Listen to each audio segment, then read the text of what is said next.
The world is currently obsessed with the Headless monster from the movie Stree 2. But ask any elder from the city of Hyderabad and they won't smile. They will shudder.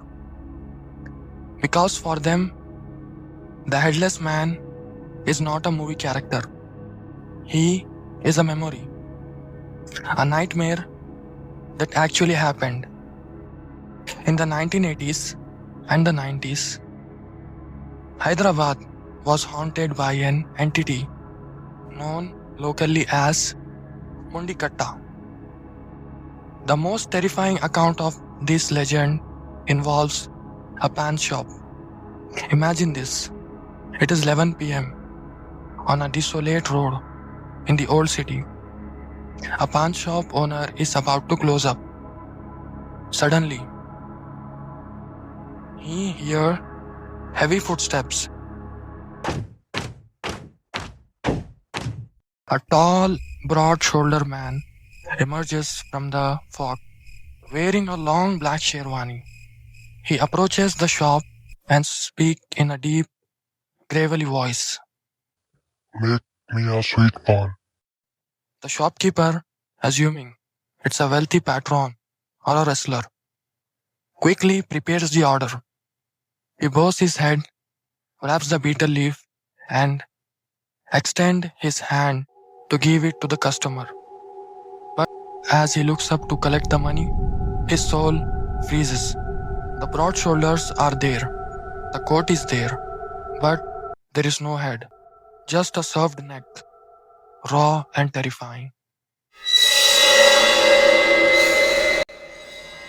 Legend says the curse was instantaneous. The moment you made eye contact with the served neck, you died of a pure shock. The next morning, the shopkeeper would be found dead, with eyes wide open in terror. But who was this phantom? And why did he roam the streets?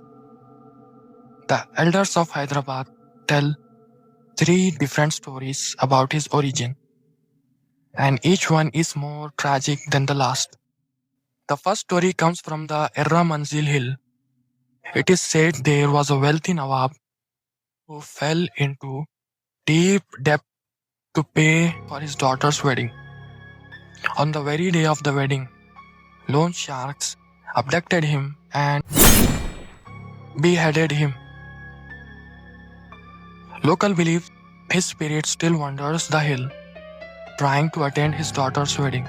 But the most chilling part, he doesn't cry. He giggles, a sound that comes from a throat that doesn't exist.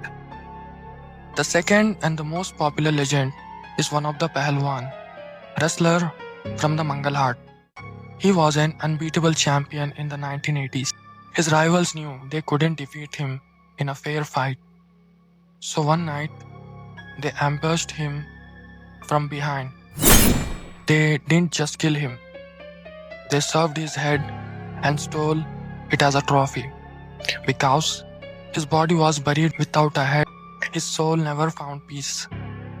He wanders the streets wearing his favorite sherwani, searching for his stolen head. And since he loved eating pan when he was alive, he instinctively visits pan shops, repeating the habits of his past life. The third story takes us to the ancient Golconda Fort. This entity is believed to be a soldier from the Qutub Shahi era. Some says he was a traitor who was executed. Others says he was a loyal guard who died protecting the royal treasury. Even today, security guards at the fort report seeing a headless shadow patrolling the ramparts at night. Regardless of who he was, the fear was real. To protect their families, the people of Hyderabad came up with a desperate solution. They started writing a message on their doors and walls. Kal Aana, come tomorrow. The belief was that the entity would read the message, turn around and leave, promising to return the next night. This endless loop of tomorrow kept the city safe for years.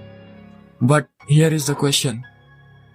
How can a man with no head read a message? They say that spirits do not need eyes to see. They use their sense to perceive the world. Or perhaps the word Kal Aana were not just text. They were a spiritual lock. The words acted as a curse that bound him to leave. Or maybe the headless Pehelwan keeps coming back in the hope that maybe tomorrow I will find my head here. Times have changed, and the writing on the walls has faded. If you are ever in the old city late at night, a stranger asks you for a pan, don't look up. Subscribe to the Safe Latin for more true horror stories. And for your safety, please listen to the Ayatul Kursi before you go.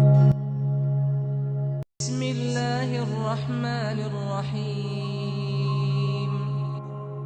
الله لا إله إلا هو الحي القيوم لا تأخذه سنة ولا نوم له ما في السماوات وما في الأرض من ذا الذي يشفع عنده إلا بإذنه يعلم ما بين أيديهم وما خلفهم ولا يحيطون بشيء من علمه إلا بما شاء وسع كرسيه السماوات والأرض ولا يؤوده حفظهما وهو العلي العظيم